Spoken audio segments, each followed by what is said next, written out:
Welcome into this Monday edition of the Oxford Exxon Podcast. Chase Parham, Neal, McCready, Clark Ford studio here today. We will discuss the suddenly red-hot Ole Miss baseball team coming off a sweep of LSU, a 3-game sweep for the first time in school history. Ole Miss picks up a basketball commit yesterday from Buffalo. Ole Miss picks up a football commit, portal heavy from UCF. So that and more coming up on the show. Got a good bit of stuff coming up for the week. Neal, I had another window up. Sorry about that. Neal's 10 thoughts, several different content items from baseball yesterday as Ole Miss heads into the final week of the regular season. So, again, the Oxford Exxon, Highway 6 West in Oxford. Lunch specials, $5.69, 2 sides of bread, 32-ounce drink. And remember, when you're stopping in, maybe in town for A&M this weekend, you can get $10. You do that by just filling up the tank, take a picture of the QR code, and when you do that, you are automatically given 1,000 bonus points with the Exxon mobile app. $10, even the pump you're filling up at the time with the Blue Sky location, including here in Oxford with the Oxford Exxon. Again, coming from the Clark Ford studio. We are Clark Ford's in Amory, Mississippi, 662-257-1900. Call that number. Ask for Corey Clark. Tell Corey what Ford product you're looking for. He'll send you a quote within 15 minutes in business hours. It's right to the bottom line. No hassle, no haggle. You get your quote. The rest is up to you. You can shop that quote around, or you can do what I've done, what I recommend that you do, and that's hop into a Clark Ford today. Corey and the people at Clark Ford, they want to be your car guy. They want to be your truck guy. They'll prove it with the service that you get, starting when you make the call, 662-257-1900. Guest join on the Rafters Music and Food Hotline. Rafters Music and Food on the Square in Oxford. Coming up late this week or whatever. Stop by Rafters, grab a burger, a po' boy, appetizers, a great beer selection, full bar, and more. There at Rafters on the Square in Oxford and Rafters in New Albany.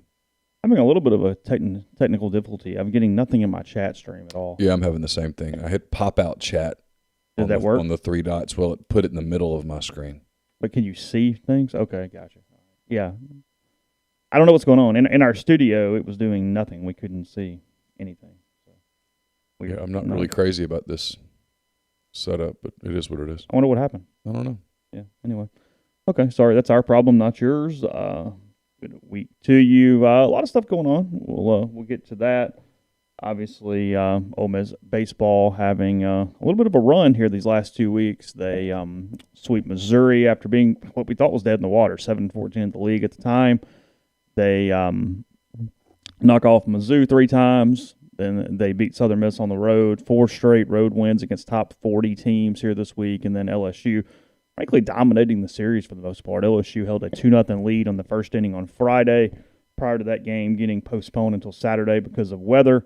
And then Ole Miss just kind of steamrolled them from there. They win 5-3 in that one. They went 11-1 there on Saturday, and then finished it up 8-5 on Sunday, getting good pitching, good hitting, played pretty good defense. LSU was without Jacob Berry. That made a big difference to their lineup. They did not look nearly as formidable with just Cruz there in the middle. I mean, he's a stud. He's one of the top players in the country.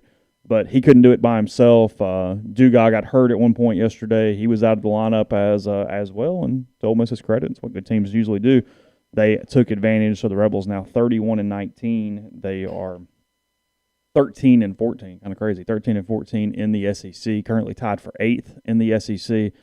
This is a non-story at this point because they've easily done it, but they have clinched an SEC tournament berth. They also, the good news, they cannot be the late game on Tuesday night unless they are the 5 seed and got on really, really hot. So Kentucky could still end up to 12 at worst for Ole Miss. So Ole Miss cannot go to the 12. They are going to be ahead of Missouri. They're going to be ahead of Mississippi State, and they're going to be ahead of Kentucky in the league standing. So again, no night game. The way it works, the 9:30 in the morning game in Hoover on that Tuesday is the 6 seed playing the 11, I guess. Yeah. 7-10, 8-9, 5-12. Those are the games in a row there. So if it ended today, as everybody likes to talk about, Ole Miss would play Florida in the first round of the SEC tournament at like 4:30, 5 o'clock in the afternoon, something like that. So that's where it's headed. But yeah, they come off the sweep of LSU. RPI makes a huge jumps up about 20 spots in the last week. It moves around all the time, but when I looked last night, this morning, 37, 38, something like that. which brings into a couple different things. Ole Miss with a midweek game. It still, as least of right now, against Arkansas State Tuesday night in Jonesboro. The Red Wolves are 11-35 overall and have an RPI of 228 on their resume, which it's been a little in vogue here, mostly with Texas schools in the last week or so, to not play that game, to not play these midweeks that can hurt you from a resume standpoint. I ran some numbers the other day, and I'm all over the place, so Neal can kind of direct me onto a topic in a second. But I ran some numbers on Saturday, and if Ole Miss plays Arkansas State and wins the game on Tuesday, they probably have a 1 or 2 spot fall in the RPI from a ranking standpoint. I mean, again, these things, the other games matter, so it's impossible to know exactly. Sure. But the guess is 1 to 2 points, 1 to 2 spots for a fall with a win over the Red Wolves. If they lose the game, effectively the season might be over. You're talking about a 10, 12 point spot drop or ranking drop in that. Ole Miss could easily find themselves on Wednesday if they lost Arkansas State 50th in the RPI, somewhere in that They've category. got a buyout clause, right? Yeah, and I don't think it's anything crazy is my guess. So write a check. It brings in integrity and ethics. I mean, that's essentially what you're debating. Nah, not really. I'm What's the one thing that Arkansas State would like the most? Money. Write them a check. Don't play the game. And I don't know, would you make more money? Frankly, I don't know exactly what the buyout is. I have no idea.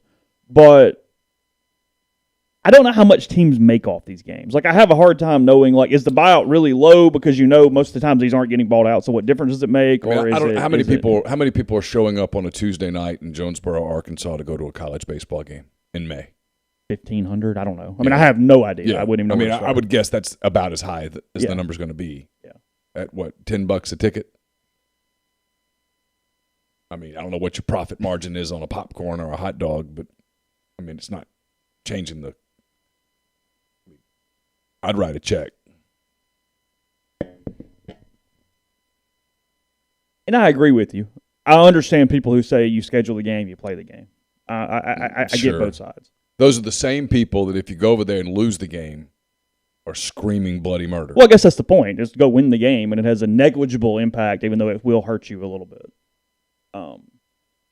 The one minutia difference a little bit here, and this is not, I mean, it's just part of the story that actually got pointed out yesterday, and I kind of forgot about it at the time, is A&M and TCU have both canceled within the last week or so. A&M against Incarnate Word, trying to host. It's what the Aggies are doing. They're safely in the tournament. Sure. And then TCU had a game with Tarleton State that they have canceled here in the last 24 hours or so. I have no criticism of either. Those games are at my point, though, the one difference is those games are at home. Right. So if you win the game at home, you're still dropping like 6 to 8 spots. Sure. Like, it's still a much Ole Miss's margin of a win hurting them is much better than what TCU and A&M was facing beating those teams at home because of the way the home road RPI splits go.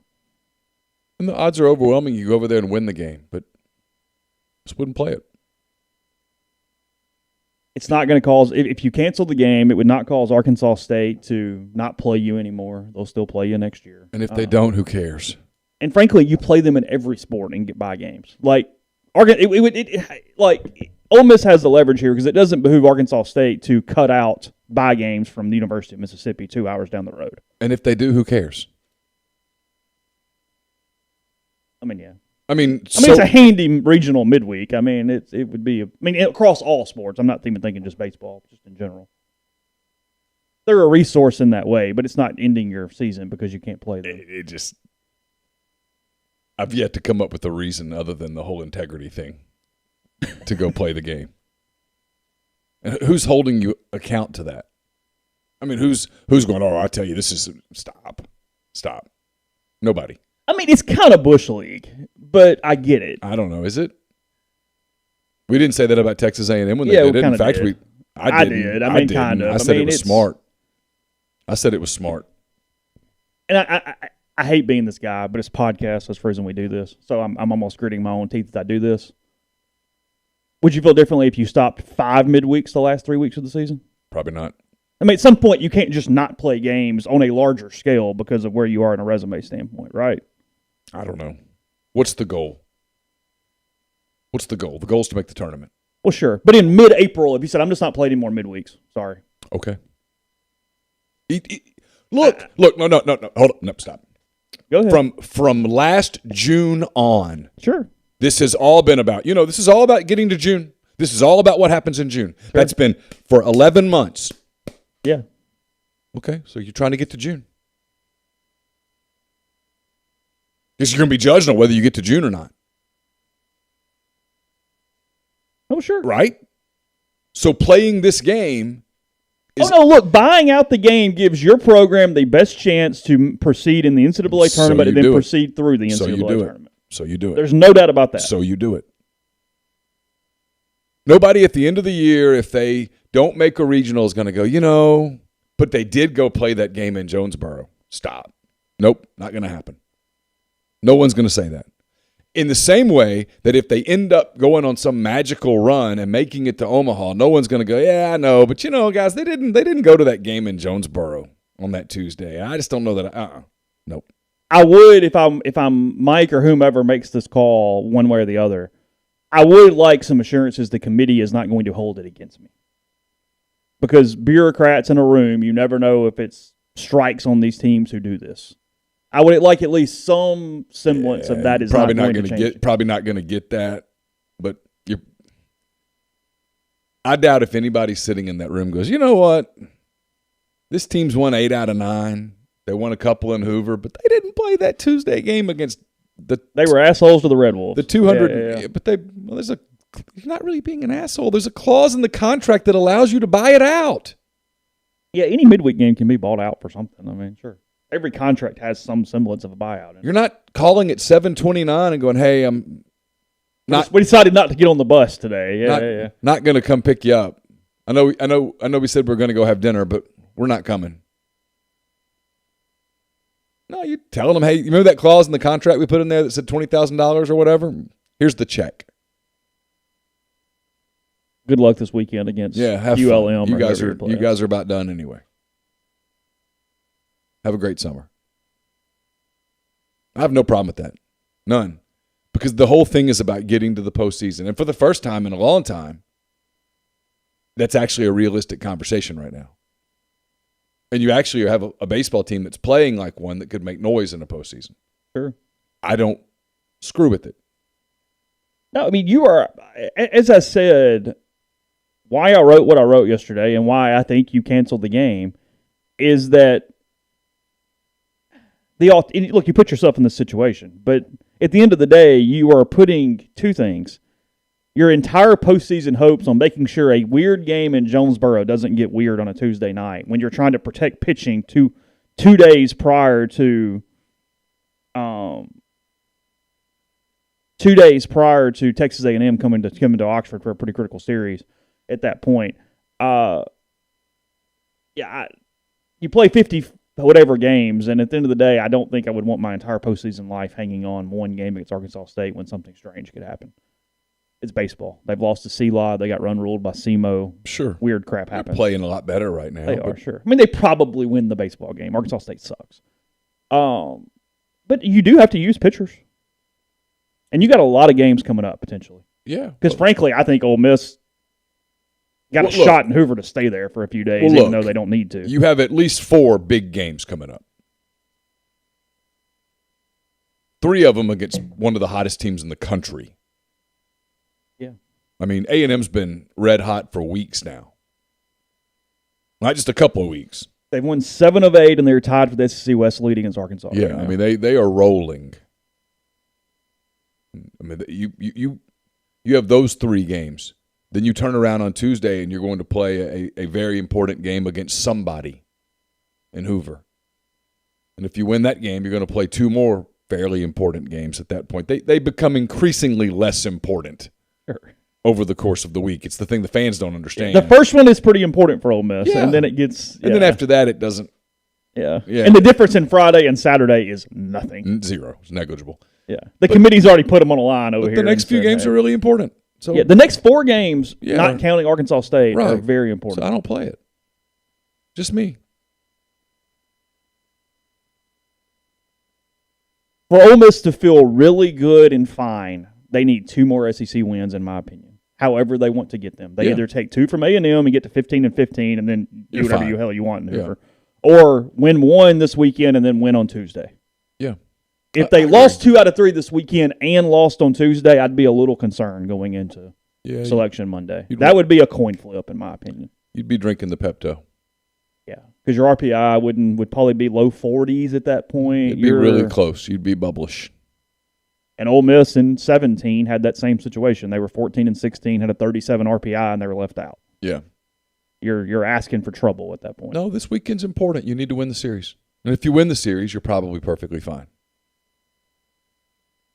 Oh, yeah. 15 and 15 is not getting left out. And again, for the record, before anybody, because this is one of my pet peeves, you probably know where I'm going. The difference between being a 2 seed and a 3 seed in the NCAA tournament is the color of the jersey that you wear on the first day and who hits first. That's it. There's no difference at all. Well, I mean, the argument is if you're a 2 seed, you play a weaker opponent the first day. But it doesn't. But the 2s and 3s are the same. Just other than just win the game, it's you're wearing. If you're 3, you're wearing a different color than you would have worn. And the way college baseball is, hell, you might end up wearing exactly what you would have worn anyway. Yeah, because teams that get hot, they're going, well, we're wearing the powder blue and the camo hat every freaking day. I don't care what you're wearing. I don't care who we're playing. We're wearing that uniform. Yeah. That's what we're doing. So, yeah. If Ole Miss thinks they're winning because of the camo hat, they wear the damn camo hat, and you leave it on, and you play it out at that point. I mean, Candler had a question earlier, and I'm struggling with. Let's see. Bring on the chaos. He says Bianco not going down without a fight, which is true. He says, P.S. Chase, how come you never would give Rebel Black Bear a high five back in the day? I make a habit to not high five mascots. It's not. I mean, nothing against you, but I always worry about the photo op of me hugging the bear. I don't know. I'm kind of out on that. Had the gopher steal my hat one time. I was a little annoyed at him, but no hard feelings. Minnesota's gopher? Yeah. He stole my cap. Wouldn't give it back. Really? Yeah. For like several innings. Oh. To the point I had to just move on with my day a little bit. Yeah. True. Could have fought the gopher. Wouldn't have been a good situation. I don't. Someone wanted to know if they were to sweep, are they in the hosting conversation? They're really not at this point, right? To host, I mean, let's have the real conversation. Their RPI is 38. That's a problem. You got a lot of work to do. Yeah. Well, I think the answer is probably not. I mean, I think you literally would have to sweep and then get to Sunday. Yeah.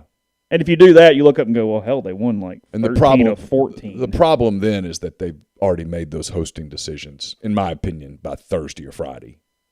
Yeah, I mean, they might leave one line over here where you still won. But, I mean, your RPI, for Ole Miss to host, you're talking 16 and 14, get to Sunday, and the RPI get in the top 20. Yeah.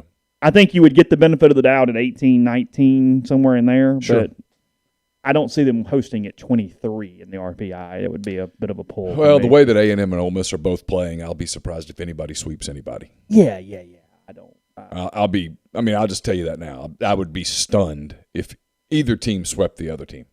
I mean, Ole Miss is playing really, really good right now. So is A&M. They are. And A&M has a little bit of an RPI problem themselves. They need to in Oxford this weekend.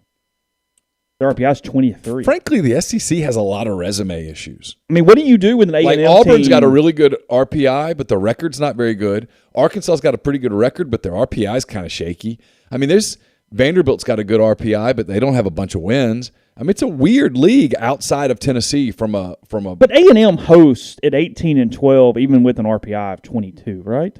Yeah. I just don't see an SEC team not hosting at 18 and 12.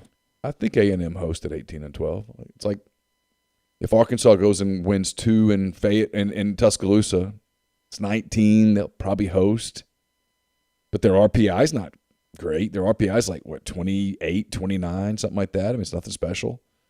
A&M's got an RPI problem. That gets into the low territory. It's a problem. I know. And then some of the teams that have really good RPIs, their records aren't as good. I think Auburn hosts if they just don't crap the bed against Kentucky this weekend. Yeah, probably so. They got damaged by that game getting rained out. They needed the extra win yesterday. So they didn't finish the Alabama game? Yeah. They got a little hurt by that. They needed to just play the game. Or they needed to win the game, obviously. And look, Bama's leaking all the oil and losing hubcaps and tires and axles at this point. Yeah, it ran out. Bama's done. I'm curious what they do with Bohannon. They're going to fire him. He's going to win somewhere. He's a good baseball coach. That is a hard Just a really hard job. And he's gotten unlucky. I think they're going to make a change. I wrote it in the mailbag the other day. You give Connor Prelup to him, add expectations for 3 seasons, and he's not losing his job this week. Right. It's life. They're going to make a change. I think Kentucky's going to make a change. And South Carolina. Carolina, probably. I think those are the 3. And I'll give you one more that is on the verge of, if I were down there and looking at the whole situation. Who? Florida. Oh. Let's talk about that in a minute. Okay. Whoa. Okay. Whoa. All right. Need some oven mitts for that one. We're firing Kevin O'Sullivan this morning. I know we'll get into why. I'd have to think about it. There's more there. There's a lot there. Yeah. Podcast brought to you in part by Community Mortgage, Oxford, Memphis, Soto County, and Chattanooga. All underwriting and processing is done in Memphis, so you're getting local underwriting and understand your market. Leader in condo financing, the float down option, and more. You can find Jason at 662-234-2704 or JLOWE at communitymtg.com. We're also brought to you by Grenada Nissan. If you're in the market for a Nissan vehicle, Grenada Nissan's the place to go. They've got a complete selection of new and previously owned Nissan vehicles, great lease deals, as well as GrenadaNissanUSA.com. Game Changer patches, sponsor my 10 Weekend Thoughts that Chase referenced earlier. It's the only 2-patch system available in the market to stop hangovers before they start. The warm-up patch used before or while you drink. Overtime patch used after you've been drinking to recover while you sleep. The all-natural ingredients will keep you in the game. Ready for the next place. Go to GameChangerPatch.com. Promo code RebelGrove20 at checkout for 20% off your purchase. ACS, Automation and Control Systems, LLC, owned and operated by Clay McNutt in Baldwin, Mississippi. Established in 2013, ACS is a complete electrical control system solution provider and a Rockwell Automation Recognized System Integrator. They've got a full-time dedicated emergency service and troubleshooting staff and a UL 508A panel shop. To learn more about them, go to acsllcms.com or call 662-601-4381. Lammons Fine Jewelry is located at 1126 North Lamar Boulevard in Oxford. They've been serving the Oxford area for 3/4 of a century. Engagement rings, wedding rings, fine jewelry, watches, pearls, fashion jewelry, children's jewelry, collectibles, and more. Lammons is the gold standard in fine jewelry. Visit them at lammonsfinejewelry.com. Or call them at 662-234-2777. The hot weather is here. If you are concerned about your air conditioner, whether it's ready to handle the load that's coming its way, you need to get in touch with our friends at Comer Heating and Air, Southern Air Conditioning and Heating. Different names, same great products and services. If you live in Oxford, Tupelo, or the surrounding area, call Comer, 662-801-1777. If you live in Hernando, Memphis, or the surrounding area, call 662-429-4429. And the College Corner is your one-stop Rebel shop, 2 locations in the Jackson area. In Ridgeland, it's next to Fleet Feet. In Flowood, it's next to Half Shell. If you don't live in Jackson, just go to collegecornerstore.com. Plus, you can find them on Facebook and Instagram, the largest selection of Rebel gear in central Mississippi. Podcast is brought to you by G&M Pharmacy, 662-236-2222. It's easy to transfer your medications to G&M from one of those big box pharmacies. Just give them a call. They will handle the rest. You get free delivery in Oxford. You get MedSync. For your prescriptions the same day each month and take care of you. One delivery, one carry out, and you have everything you need when you need it. One trip with G&M. Again, 662-236-2222. So, you distracted me with the O'Sullivan thing. I had a few more Ole Miss things, but no, it's all good. I mean, you asked. If I'm the AD there, it's on my mind. Because of the off-field stuff as much as... It's not winning either. He's only a couple years from a national title. Not winning now. Hold on, let me pull it up. Let's look at Kevin O'Sullivan, because I don't know exactly what he's done when. And the off-the-field stuff would make me go, is it possible that he's not going to be able to do it here? It's a bit of a distraction. Okay. I'm a little more with you than I thought. Okay. I've watched him a bunch this year. He had a hell of a run here. So, sure. Okay. He's been there since 2008. And we're going to move back to Ole Miss, but this is kind of fascinates me. He has 1, 2, 3, 4, 5, 6, 7 College World Series berths. He has a national title. Mm-hmm. He has a semifinal, 2 semifinals, and a runner-up as well. He's won a lot when he's gotten there. He's the coach at LSU if it weren't for a personal scandal. It's true. But in the last few years, so he was a Final Four College World Series participant in 2018.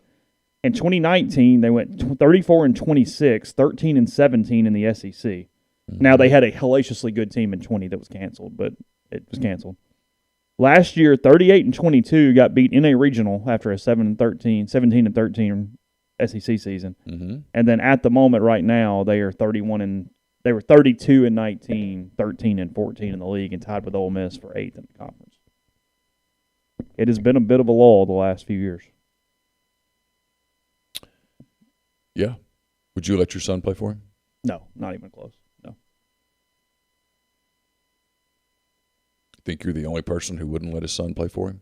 I bet it's if your son's good enough to play at Florida, he's good enough to play at a lot of places, right? Most anywhere. Yeah. You ever watch him in the dugout? Yeah. I mean, guys, he looks volatile almost all the time. I'm not talking about Vitello kind of crazy or Van Horn, just where you look like you're curmudgeon-y. I'm talking about like you look like you're about to explode. That's an elite job. Well, look. It's an elite job. The off-field job. stuff was bad enough that they contemplated firing him at the time. A guy who has done what he has done. They didn't, but it was there. They would have loved him to have gone to LSU. The list of coaches who would be interested in the Florida job is long. You could get most anyone you wanted. It's an elite job. They've built new facilities, all that stuff, whatever. Forget it. It's Florida. It's a top job. It's a top job by any measure. You can win the national championship at Florida. Yes. I'd strongly consider it. In fact, I would do it. No, he looks more unstable by the day. I mean, as mentioned in the thread, he's got some player issues. A lot going on down there. I agree with Ginger. I won't use the word out loud, but that's what I think too. Talk about complicating something on top of everything else. I mean, sure. And everybody knows about the scandal. Yeah, sure. Everybody knows about it. I'm not judging. I'm just saying. And again, if you're good enough to play at Florida, you're good enough to play at fill in the blank. Anywhere. Anywhere. All of those coaches at reasonably anywhere don't have the same issues. No, look. Any sport, so I'm not saying, literally any sport, coaches, who they are, it all matters to some extent. Really matters in baseball. And if you're down, like you said, maybe that, and you're recruiting, and Tim Corbin wants you, and Kevin O'Sullivan wants you, and Mike Bianco wants you, and whatever, you're going to go, no, I'm going to go play for that guy. Yeah. That's what I'm saying. You're good enough to play at Florida. You're probably good enough to play at LSU, at Ole Miss, Tennessee, Texas.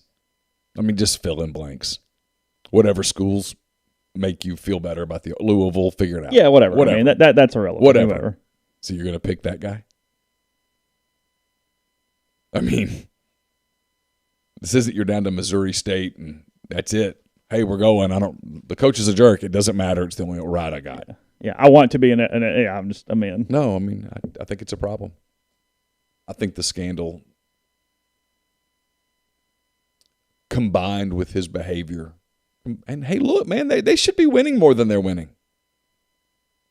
Well, they should. They're more. They've had some injuries, but everybody, the whole damn conference got injured. Yeah, come on. Not giving them. They don't get the one pass on that. No, half the league's lost pitching.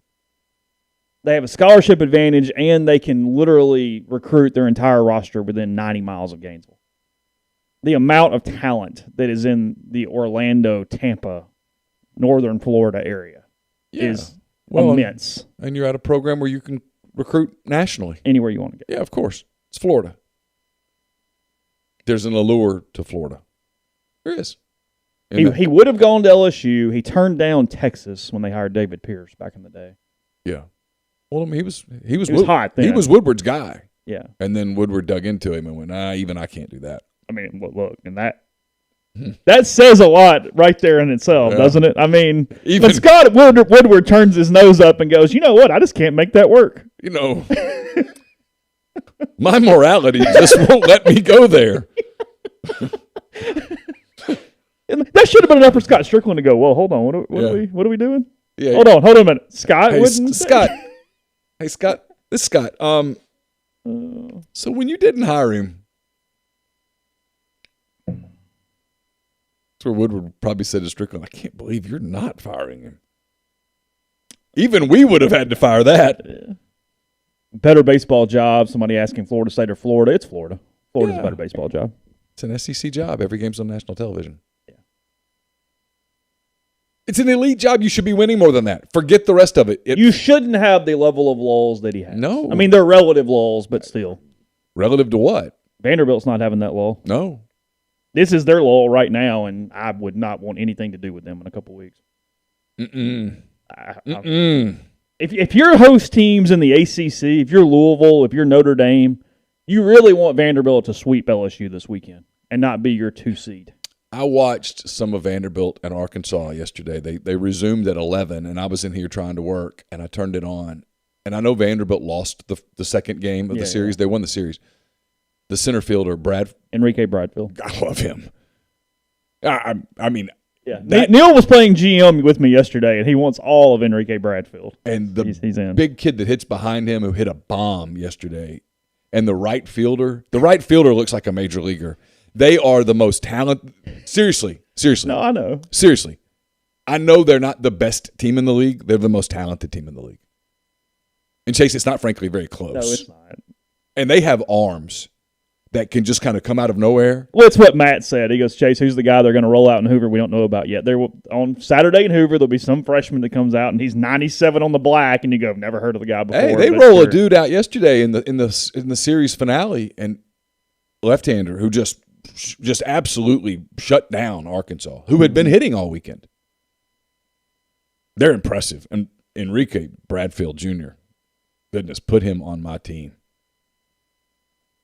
We're getting a lot of spam. I know. I don't understand it.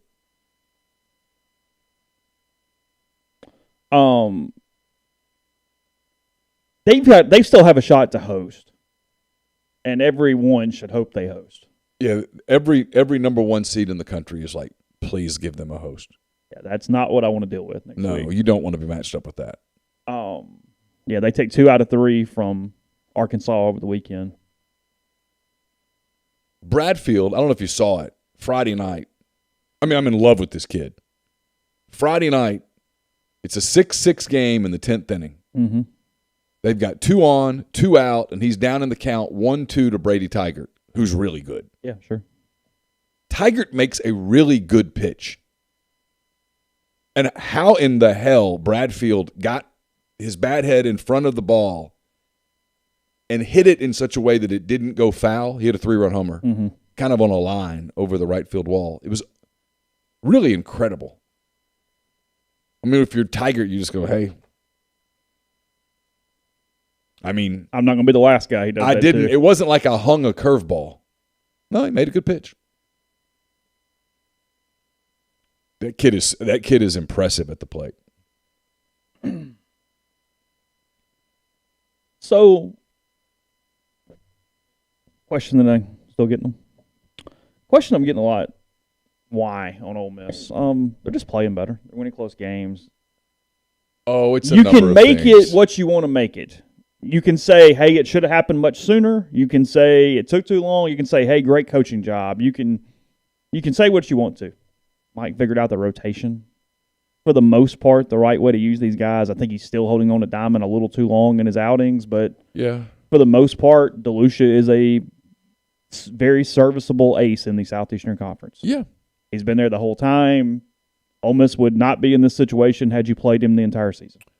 Hunter Elliott. This is the big Hunter one. Elliott has turned into a really premier Saturday guy who's only a freshman.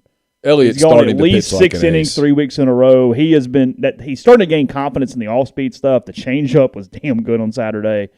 He has turned into another level here. And if Mike has a failure on this season, it's that he went with a bunch of veterans that he really knew early in the season in the rotation, and it took so long to get here.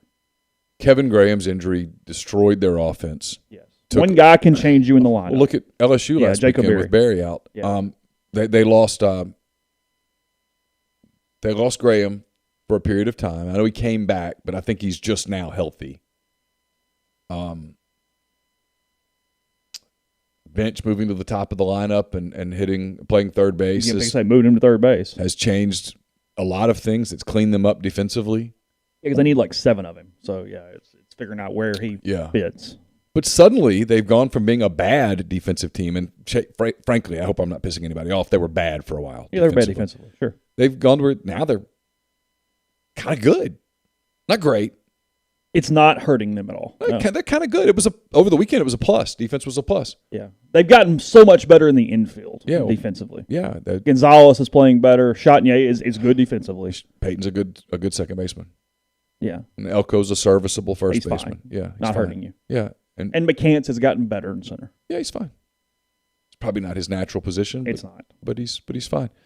Their bullpen's good. Johnson's terrific. And hitting is contagious, especially at the college level. I mean, look, it's confidence. If you watch other teams, when teams are struggling, it seems like everybody's struggling, and then somebody kind of gets going. And I mean, Ole Miss had at one point they'd hit 8 home runs. I don't know what the final number was. I had stuff going on. They'd hit 8 home runs over the weekend from 7 different people or something like that. That's an incredible stat. They've got power up and down the lineup. They're hitting with a lot of confidence. I think they're playing kind of loose right now. I honestly believe that after the Arkansas series, they'd lost those back-to-back series against Mississippi State and Arkansas, and I think they went, you know what, screw it. We got to win a whole bunch of games. If we don't, we don't. Let's just go play. And then I firmly believe this, that first inning of the Missouri game, when Missouri's up 2-0 and the bases are loaded. And it looks like, and you're like, boy, they kind of caught a break on a call. And after that, they've been lights out. And then here, this is not mentioned enough. Hunter just said it in the thread. Kemp Alderman, his improvement has not been covered to an extent that it should be. He went from a guy who could not recognize a breaking ball to giving Ole Miss more quality at-bats than maybe anybody else on the roster, in and out, in and out, in and out. He is not swinging a lot of stuff. He has massive power. I mean, he hits that ball over the center field wall yesterday that he did not catch on the barrel and still muscled it out. He has changed their lineup in so many different ways. I mean, he's been phenomenal this season for Ole Miss on what he's done from a quality at-bat standpoint and the way he's been comfortable at the plate. It's been a lot. They look like the team you kind of thought they could have been at the start of the season. I mean, they have finally gotten there. We'll see what it does. Look, they got to finish it. What this has done is given them an opportunity. They were dead in the water, and they're no longer dead in the water. They've got a chance. They've got a shot here. I mean, you're going to do it on the road. You're going to have to it's going to be whatever, but as of right now, that's it. You know, you looked at a couple different guys. I think that I asked Mike about it yesterday. He said he thought that having a veteran team has helped a ton to not get completely bogged down. If it was a bunch of newcomers, they really would have freaked out over that 4-week period. You had Van Cleve doing a lot to try to keep them up at points. Brandon Johnson yesterday in the story I wrote, he mentioned that they kind of had to come to Jesus a little bit after the state series prior to that Governor's Cup, where I think it was starting to be a little – because you can even see it in their body language. Look, I mean, nobody really has talked about this much, but they were short with each other on the field. There was some weird body language. You could tell they were not having fun and they were annoyed with a lot of things. And apparently they sat down in the locker room. Elko kind of led the meeting and said, air it out. What you got? Let's have it. Let's get it out right now. And they've played better baseball. They've played better team baseball since then, but they've pitched better, they've hit better, and they've played better defense. This is not a complicated game. Sure. So when you pitch better, it takes pressure off. And now they're starting to hit. Some guys are. And Brandon Johnson's been damn good on the back end. He's been great. He has 4 saves during this 9-2 run when the only 2 losses are the two against Arkansas, the walk-off, and then when they just left too many people on base at that point. So, look, they played well. It's the first ever sweep in Baton Rouge. They've had some 2-game sweeps in the 60s, and then in 1938 they took 3 of 4 in Baton Rouge. Yes, that was that. Well, look, I mean, we said probably got to win 7 of the next 9, and they've won 6 of those 9 so far with 3 to go. It's right there in front of them. LSU does not look like anybody I'm really scared of right now. No, I know it's just one weekend. I told you this all year. They just kind of average. Yeah. They're kind of there. Now, without Barry, they're not the same team. That changes a ton. They get him back. They're different. Yeah. Because the middle of that lineup is damn good. Yeah. Dylan Cruz can play for me. The first baseman, I don't think he's healthy. I like him a lot. I do too. I like him Defensively, he's so good. Yeah, and Cruz is fantastic. But by himself, he doesn't have a lot around him, and so you can pitch around him a little bit and be careful. And Dugas hasn't looked great. Mm-mm. So it's been kind of whatever for them. But they play. Look, this sounds crazy. They need to make sure they don't get swept this weekend. Who do they have? Vanderbilt. Ooh. Have fun with that. In Nashville. Have fun. They're 14-13, and I think they still get in, but LSU could look up and have like a 44 RPI on that Tuesday. I wouldn't want to play Vanderbilt right now. They have to get one. They have to get one or win a game on Tuesday. I don't think LSU can go 0-4 and make the NCAA tournament. No, probably not. They could easily go 0-4. Just saying. Well, you've said this a ton. They have a pitching problem too. Hilliard and is just fine. He's fine. Yeah, He's just going to throw that curveball over and over and over and over again. That's what he does. Yeah. And sometimes it's really good. And when it's really good, he's pretty good. Yeah, sure. But when it's just kind of good, he's just kind of average. Yeah. And I thought he's solid. I think he's a good pitcher. He can pitch for my team anytime he wants to. He competes like a son of a bitch. Yeah. I mean, I like him. But he doesn't have elite stuff. Yeah. Podcast brought to you in part by Northeast Spark, NESPARC, 2 packages, the Ignite, the 100 Mbps, or the Blaze, the 1 gig that powers the Clark Ford studio.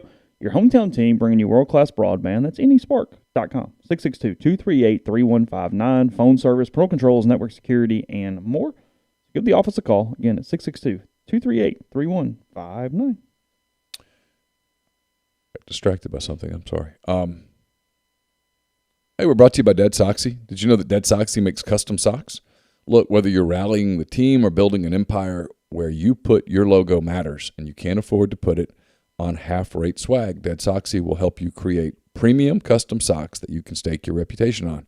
Custom socks just might be the most promotional product you've never tried. Think about it. Every person you know wears socks every day, and they wear their favorite pairs a lot. On top of that, cool custom socks will make a lasting impression on clients, investors, employees, and donors. Don't worry about not having design skills. Dead Soxy does it all. Design is always free. Just share your vision. They'll bring it to life. They'll create digital mock-ups of designs and present them to you before any orders are placed. Best of all, we're talking about the same premium retail quality Dead Soxy socks are known for, but designed for you with your logo. The minimum order is only 120 pairs of the same style. The lead time is 6 to 8 weeks, so get your project started now. Go to deadsoxy.com/custom. Check out what they do with custom socks. Mention you heard the ad on Rebel Grove and get $100 off all custom orders now. That's deadsoxy.com/custom. We're also brought to you by Pinnacle. They're based in Madison, Mississippi. Clients in more than 20 states, advisors in multiple states. They provide detailed, specialized investment management, financial planning, retirement planning for individuals and businesses, and much, much more. It's mypinwealth.com, MYPINN wealth.com. Brought to you by John Edwards, Regency Travel Incorporated in Memphis. If you're thinking about traveling, summer's basically here, but you still have time. Get in touch with John. Give him some parameters. Give him a budget, and let him give you options. And no, you don't have to live in or near Memphis to take advantage of his services. 901-494-3387 or jedwards@regencytravel.net. First-time clients can save $50 off their first book trip just by telling John you heard about Regency Travel on the podcast. And we're brought to you by Opa, Oxford's newest restaurant on the square. Gyros, wraps, kebabs, redfish, lamb chops, handcrafted cocktails, frozen libations, an amazing candlelit patio, and more. 306 South Lamar, just south of the Square Courthouse in Oxford. I'll have a mailbag for you on Wednesday. It's brought to you by Whitney McNutt of Tommy Morgan Incorporated Realtors, serving you for all your real estate needs in Oxford and Tupelo. Whitney sells condos, land, commercial, and residential family homes. And you can reach her at 662-567-2573 or 662-842-3844. Got a good bit of play on social media. I put it on the message board yesterday. A lot of people ask the question, Mike, I'd asked Mike yesterday about being there for Drew's senior day. Obviously, his son is in his final season in Baton Rouge. Was also on deck when the game ended yesterday. He would have represented the winning run at that point. And Mike got emotional. You can hear the clip at the message board or on Twitter. I put it both places. Also, we put the quote out. Nobody had said anything bad about it. Mike was simply just saying that it was about him and he wasn't really worried about anybody else. That was there was not actually some jerk who had an issue with Mike participating in pregame with his son on senior day. So just to clarify that a little bit. And I understand when you read the quote why you're like, oh, like, well, but no, it was just it was something he was saying in the middle of a thought. Yeah, he just said in case anybody cares. Yeah. He didn't care. Yeah, I mean, it's fair. I've debated all year on his awareness with the situation regarding his employment. Mike is very insular. Usually it's a good thing. You're not reading social media. Sure. You're not seeing a lot of stuff. You're pretty tunnel visioned. However, it would be really hard to not see this to some extent the way it has gone this season. His family's seen it. Yeah, sure. His kids have seen it. Come on. Everybody's aware. Yeah, he's not that insulated. He's been more human than at any point that I've covered him in 17 seasons. He's never bad. I mean, we've always had a good relationship. But his answers are more revealing now. Mm-hmm. They're more honest. He kind of chuckles at himself a little more.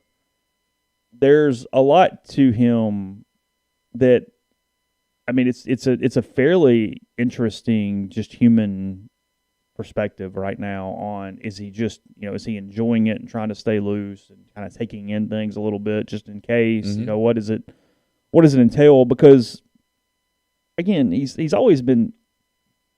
never been a bad quote. He's never shunned questions that are decent questions. But I don't think in the past, or at least always, he would have given Suss the answer on the on-deck thing of admitting, I did not want any of that. It would have been really easy in the past to go, I'm really just focused on the batter and blah, blah, sure. blah, blah, blah, blah. It's your son. I mean, he says... he knew, number one, he's got to pitch around. He's got to pitch to him if it gets to that. Yeah. And so if he succeeds, his son fails. Yes. And if his son succeeds, it's a nightmare. Yeah, so because the way Suss's question to him was just kind of curious, did you look over and realize that Drew was on deck or whatever, however he phrased it? And Mike said, quote, I'll be honest with you, it was in the middle of McManus's at bat, and I saw him over there, and I was like, oh my God, I don't want him batting. That's a no-win situation for the Bianco family. Thankfully, it didn't get to that. Yeah. And it would have been a no-win situation for the Bianco family. Of course. That is correct. Yeah. Calling pitches against your kid has got to be one of the stranger sensory things. I'm about to say a really smart-ass thing. Just go off speed and don't hang it. You're good.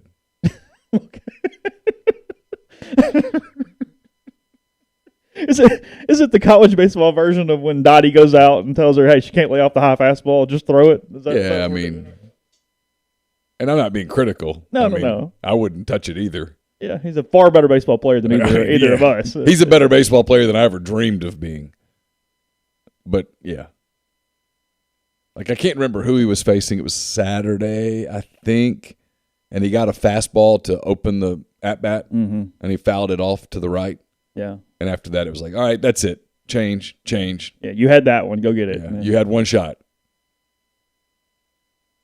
Because he can hit a fastball. And he's got real power. But, But no, you don't want to. You'd rather get McManus out. Because while I'm sure he's a nice kid, he's not your kid. I actually laughed that day. Somebody in the thread says, one post-game Bianco said, quote, you ask that question a lot, don't you? I actually laughed that day. It wasn't at me, but it was funny when he said it. No, I mean, I guess the reason I'm going here a little bit too is, look, it was an emotional thing. He misses a ton of things. And I've seen things message board. It's not about one person, not about one response. Everybody goes, but he's making a ton of money. Okay, but anybody makes a salary in a profession. That doesn't mean you don't get upset about missing your kids' activities. The people that say that, I can understand. They're shitty parents. The people that say that are shitty people and they're bad parents, and I'm thankful that they're not mine. There. I hate those kind of people. Well, they make a ton of money. Shut up.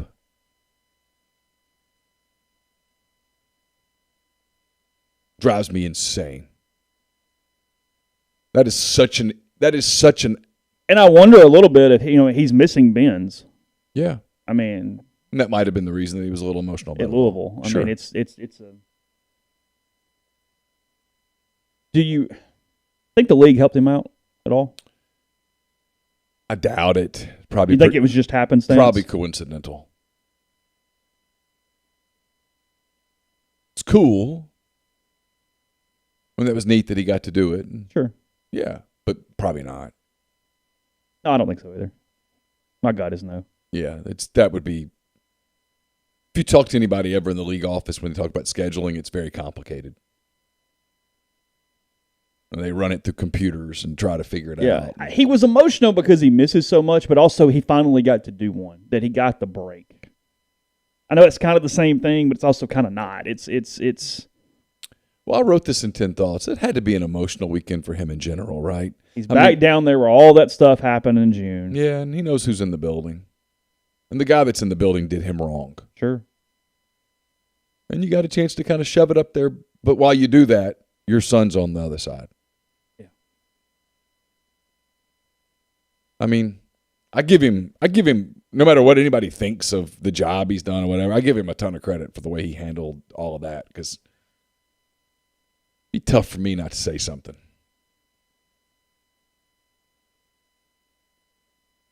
About Woodward? Yeah. That was Bush League. Yeah. That was crap. Yeah. You could have avoided all of that by saying, hey, to Mike's agent, hey, we're not hiring him. So don't do this. If you're doing this for leverage, go for it. Yeah. I mean, Cliff Godwin could use that for some leverage at East Carolina. Hey, remember that building I kind of told you all we needed? Or I need an extra $10,000 on my salary. Yeah, all good, whatever. Yeah, this is different. The whole thing. I know everybody gets worked up about it here, about Mike and stuff. Woodward's standpoint, I think it was revelatory. And you can go, well, that's just being a hard ass. I don't know. There were ways around it. Well, come on, Mike played there. He was one of Skip's assistants for a long time. He was a big part of that program for a long time. His son's on the team. It was completely unnecessary. It was Woodward sending a shot across the bow at Bertman and people and using Mike as the actual. He was the bullet. Mike was the cannonball. Yeah. And that was wrong.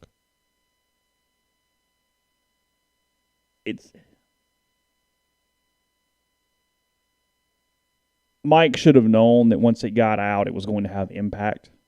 Thinking it wasn't going to have impact if he believed that was inaccurate. I think Mike must have thought he had the job. But I mean, even afterward, hey, why does it matter? Well, no, it does matter. Yeah, sure. But at the end of the day, he's been pretty honest about the whole thing. Hey, it's a place that really matters a lot. We gave it a shot. Sure. Or we thought about it. Sure. Okay. I mean, right, wrong, or indifferent, he just told the truth. Yeah. Now, I think it was kind of dumb in some ways, but he told the truth. Yeah, I mean, sure. She went there too. Yeah, they met there. Yeah.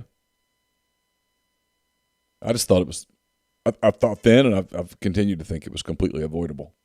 Well, it was avoidable. It was a disaster. It was just Woodward could have just said to Skip and them, hey, I'm hiring my guy, and it's not him. I'm not hiring him. I'm hiring somebody else. Jay Johnson yesterday throwing a pitcher, one batter, to try to get Mike to adjust his entire lineup while ruining your own pitcher and losing an arm you needed. Yeah, it was weird. I mean, was he playing off last year where he thought Mike would panic because Mike's been so left-right in the past? I mean, what? Yeah, clearly. He thought that it would change the lineup, and he was trying to shake the lineup up because the lineup is hitting. And to Mike's credit, he went, no, we're not. I don't care what you do. This is my lineup. We're going to roll with this for a while. In the same way they're going to wear those camo hats. If you think you're winning because you're wearing camo hats, you probably are. Yeah. I mean, the only guy that might have changed was Leatherwood. They didn't change, and then he hit a ball to Alexandria, his first time up, and it. Thread in here that says what Woodward did was definitely shady. The problem lies on Ole Miss being comfortable as well. Ole Miss gambled and lost. It's so much more complicated than that. Ole Miss wanted him to get the job because they were hiring Dan McDonnell, a guy who they previously had thought they couldn't hire. That's what happened.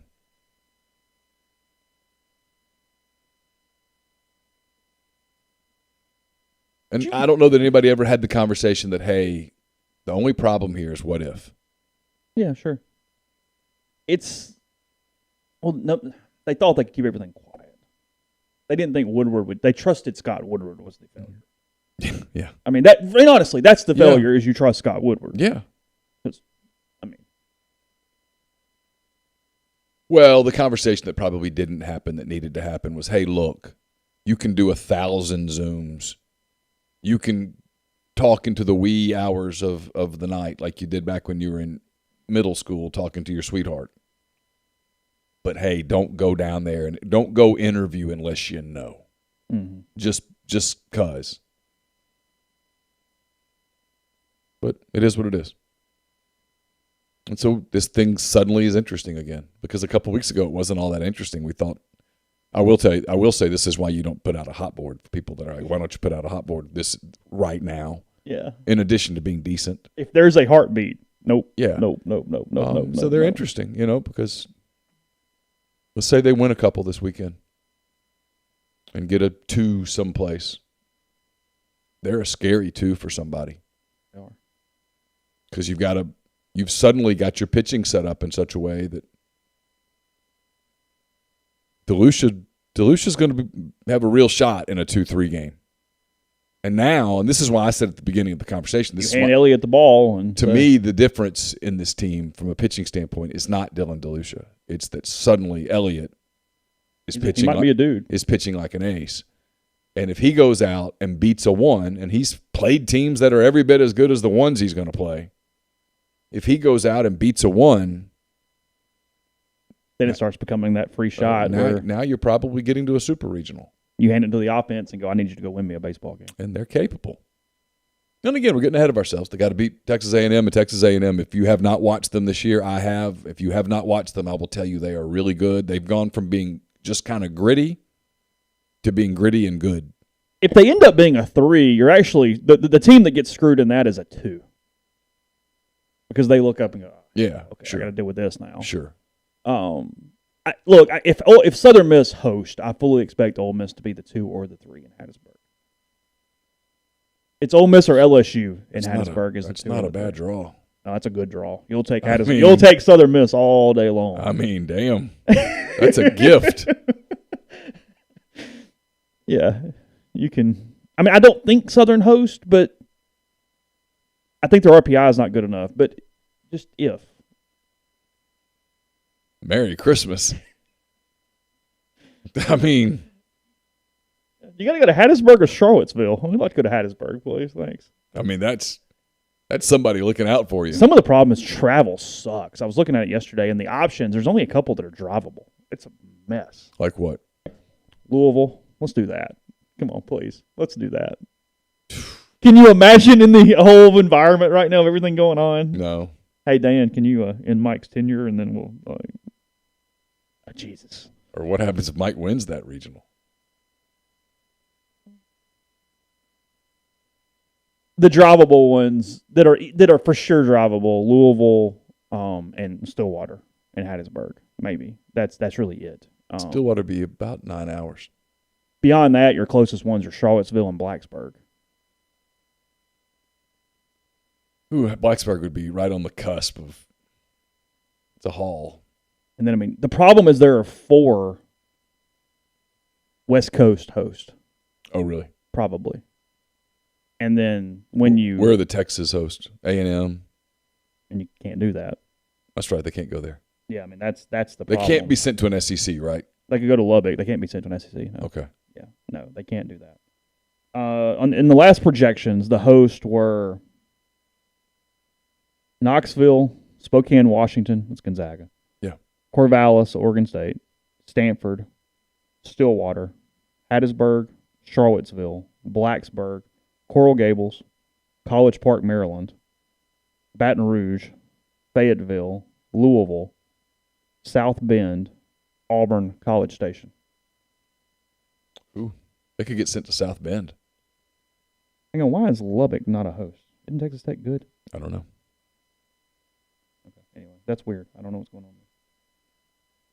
there. No, they've got Texas Tech a 2 seed in Knoxville. Well, good place to go end your season. Good luck. Yeah. Have a good time. The whole country will be pulling for you, though. Oh, don't worry. You'll have some supporters in that one. You'll be everyone's sweetheart. Guns up. We drove to Charlottesville in 2010. It's drivable, but it's a haul. I mean, I really like Charlottesville. I mean, just trying to spend a weekend somewhere. I've never been there. Fine. Yeah, it's great. Yeah, that's good. So, anyway, cart before horse. We're not there yet, but they're definitely back in this thing. That's for certain.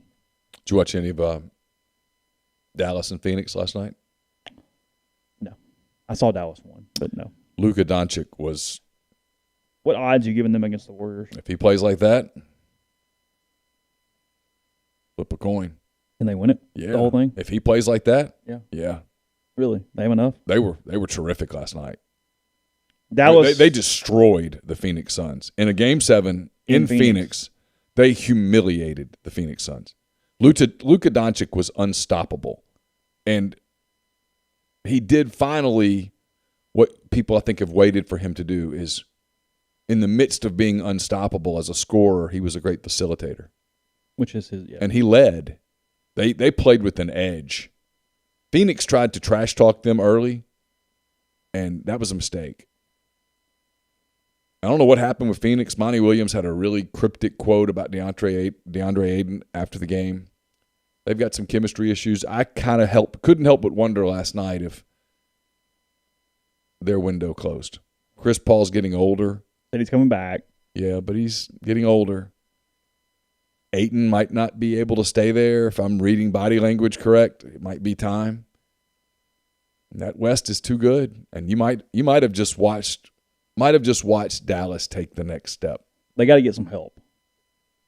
They need help. And had some people play. They need help. They need one more dude. Spencer Dinwiddie was terrific yesterday. I feel like to win a title, they need one more guy. Yeah, You're wrong, maybe. I just feel like they need one more dude. But I mean, down to Boston and Miami in the East, two really good cultures going against each other. Two teams that really defend, that play hard, but don't really have superstars. I mean, Jason Tatum's kind of a superstar, and Jimmy Butler's kind of a superstar, but neither one's like a Milwaukee wins with name. Middleton, right? Yeah. Yeah. That ended their season. Yeah. Yesterday you could tell they ran out of gas playing without him. Yeah. And Giannis wasn't terrific sure. yesterday. Podcast brought to you in part by Johnston Hill Creamery, small batch traditional cheese and fermentations right there on White Oak Lane, just off Molly Bar in Oxford. They do charcuterie, bakery, catering, and more. And they have a lunch menu that you can get delivered via Fetched. So see that on their website, Johnston Hill Creamery, or on their Instagram page. Tons of different things. They show you a lot of different options. They post there all the time to get an idea of what their offerings are there in Oxford. So 662-419-9201 or cheese at johnstonhillcreamery.com.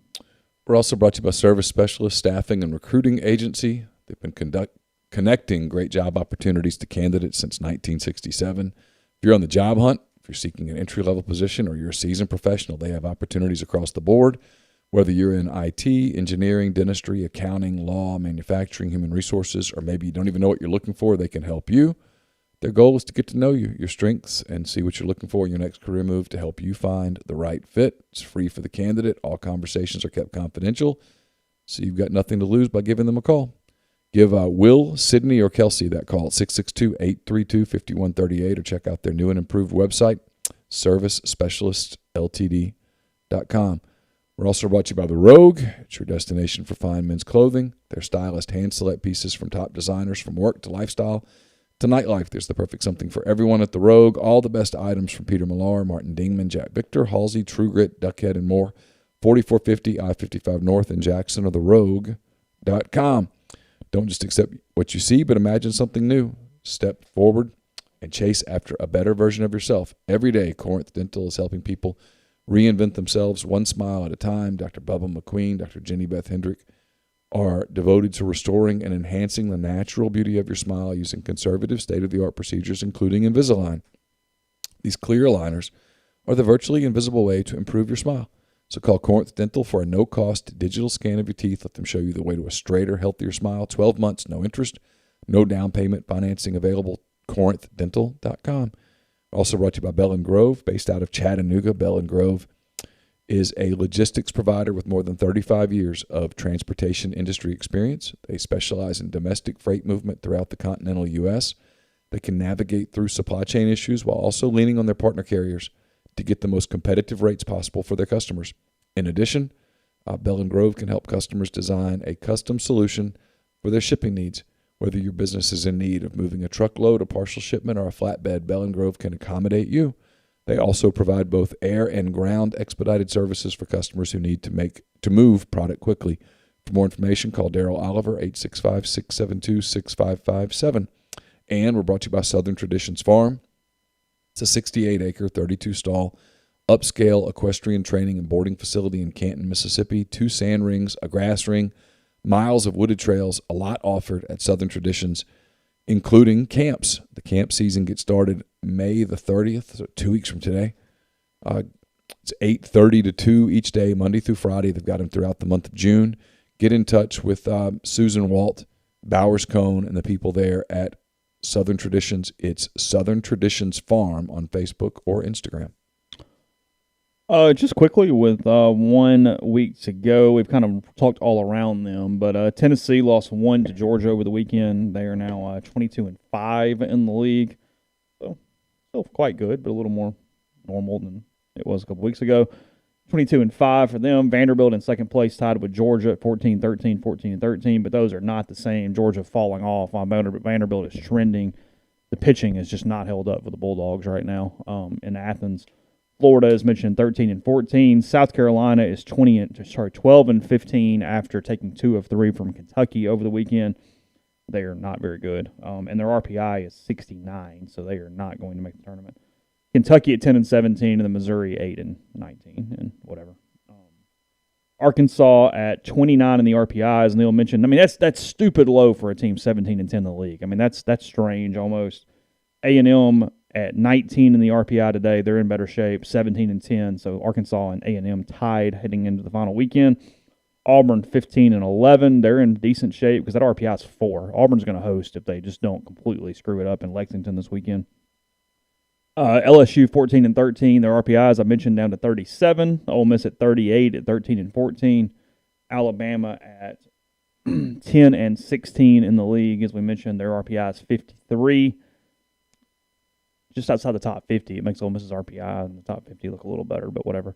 And then Mississippi State, 9-18, gets swept by A&M, and their RPI is 105 this morning for the Bulldogs. I mean, just has been a horrific season. And they get Tennessee this weekend. They do. Yeah. I don't like their chances to win double-digit games in the SEC this season. No. I don't think they're going to get 2 against the Vols. They are. No, they're not. They're not? No. You don't think so? Nope. I don't know if State or Kentucky has the tiebreaker because they're one back of. I'm trying to figure out if they can get to Hoover. I guess they can, but. Do they even want to at this point? Well, the media does. Well, of course. Look, you can't eat Catfish Kitchen if you don't get to Hoover, okay? So, we got work to do. I almost said something. Did you? Trying to be a kinder, gentler person. Are you? A little bit. Is that a goal? I mean, resolution? Sort of. A May resolution? Not really that. 6-month plan? Just trying to create less trouble. Okay. But I thought it. Did you? Yeah. We'll talk the commits tomorrow. If you're responsible for all of your thoughts, if you really believe that.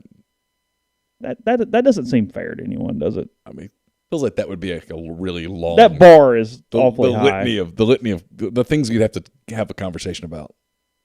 Remember that time that you thought? Yeah, no. It's like, no. oh, come on. Made the decision to not say it. That does matter. Yeah. I could have said something hurtful, and I didn't. You chose not to. That's a plus. That's actually a check mark, I Shouldn't think, it? right? Shouldn't instead of, hey, you thought that, shouldn't No, that's it be, a plus. I hey, chose not I know to. you thought that and you wanted to say it, but you didn't. It's a check. It is. That's in the favorable. We'll look at the football commit tomorrow from UCF. We'll look at Ole Miss basketball picking up another player in the front court through the transfer portal as well. We've got some NFL over-unders. Might get into those this week. I saw that. They had every one of their beat writers on ESPN take a stab at those. It's been a pretty active period of time for the Saints. They pick up Landry and the Badger here in the last couple weeks. Yeah. Their over-under is kind of low. I actually like them to go over this. Their over-under 7.5. Oh, and now that schedules are out, we can kind of look at them a little Well, they have a bit. tough schedule now. That schedule's tough. But I for like New the Orleans. over for the Saints. I think people are writing them off in a way that I think is a mistake. Kind of last thing here. What'd you make of Breeze out at NBC after a year? Does that mean he's moving to Fox, or does that mean he wasn't very good, or both? Well, he wasn't very good. Well, he wasn't very good. That's for sure established. And for what you pay, you got to be good. The media scuttlebutt is he wanted games, not studio. Didn't get that. Yeah, you got to be good. I mean, look who he competes against. I mean, Romo's terrific. Collinsworth is entertaining. He's fine. Yeah, good. No, he's entertaining. Yeah. He's funny. You laugh. I don't have a problem with Collinsworth. No, I enjoy his broadcast. Aikman's solid. And now Herb Street's going to be doing it, and Herb Street's a good broadcaster. Rams over under 10.5. I mean, we'll look at schedules, but they have the hardest schedule in the NFL. That's about right. I go under. They had the second toughest schedule in the NFL this past season, and they went 12-5. Yeah, I might go under. I have a hard time doing that again. When you win it, it's just you can say we're the same, but sometimes it's hard to get the same edge. Hard to be exactly the same. Ole Miss softball gets into the NCAA tournament. They are headed to UCLA, the number 5 seed overall Bruins. They play Loyola Marymount at 6:30 Central on Friday. UCLA and Grand Canyon are the other two teams in the field. Congratulations to them. I do not know who they're matched up against.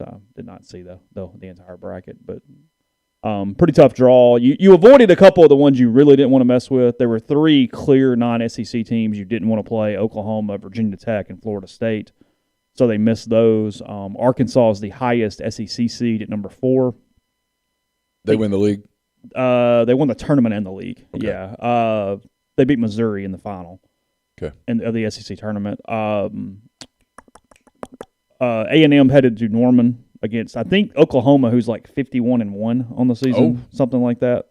Like, yeah, they're really dominant in that sport. Yeah, like it's a thing. I know we're out of time today. Did you read the Pete Thamel? I did. Yeah, story we'll talk about that tomorrow too. Yeah, I kind of left that where we had some time. That was. for I read that on Saturday morning, I guess, and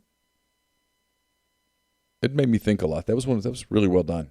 Oklahoma is 49-2 on the season. Lost twice. A&M is the 2 seed in Norman. Good luck, Aggies. Yeah. Enjoy your trip. You can play Minnesota in the first round and maybe get that one.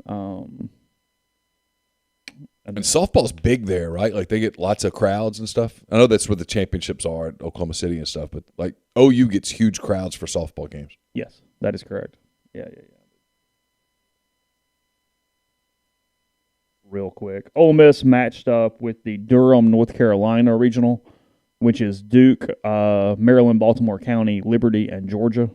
Georgia, who Ole Miss has seen a ton. The Rebels took 2 out of 3 in Athens in the regular season and then beat them in the first round of the SEC tournament. Georgia, Duke's the 1 seed. Duke is the 1 seed. Gotcha. Yeah, Ole Miss. I mean, when you're not a national seed, you're at the committee's expense. But they did not get a very good draw. They had a better resume than probably Georgia and Auburn, and Georgia and Auburn both got cush regionals compared to the Rebels getting sent out west. But again, A&M kind of got that pop out there. So damn Larry Templeton. It just does them in every time.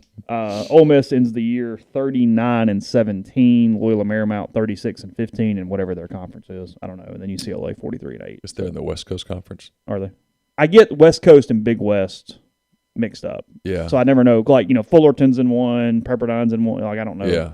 What's what out there. And then men's golf begins their regional today. That's the other. Where are they? They are in Norman, Oklahoma, actually. Oh. Yeah, they are in Norman for their regional out there. So. Did you go to any of the track and field championships over the weekend? I saw a little on television, but I did not go to any. No. I didn't either. Ole Miss was very dominant in the 1,500 meters. I saw they won men's and women's in the 1,500 meters. Their distance program is one of the top in the country. They're really, really good at cross country and distance running. I think I saw this. They averaged on the 1,500, maybe the men's side, they did a 3:51 mile. Oh, wow. Yeah, I think that's what it was. The only thing I saw... Or it was like 3:39, which would have computed to a 3:51 mile. I only watched one race the whole time. I didn't watch much of it at all, obviously. But I watched the men's 800 meter, and the dude from Mississippi State was like Rich Strike. Came out of nowhere. Oh, did he really? And you're like, where'd you come from? And he won? Oh, yeah. Okay. Yeah. In the 800, which is a quick race. Yeah, I mean, you kind of do the one lap, and Yeah. then it was like these two guys in Half front a of lap. him. Yeah. And it looked like it was going to come down to those two, and then he just... Yeah, he was impressive. A lot of Olympians on that field. Yeah, there was a lot of talent. There's going to be a lot of Olympians in the SEC track and field championships. That's going to be a thing. Arkansas won the men's. Florida won the women's overall. Like I said, Ole Miss does really good in distance, but they don't really have the sprinters to compete for the team title. They lose out in those entrants. I know they've had some points in pole vault and some different things, but anyway, okay. Yeah, we'll talk about Thamel's column. Interesting stuff there. Again, Ole Miss picking up some recruits across multiple sports, and then potentially Ole Miss, Arkansas State tomorrow night from Jonesboro for that one before A&M on Thursday. So a lot of stuff at rebelgrove.com. Check that out, and we'll talk to you again tomorrow.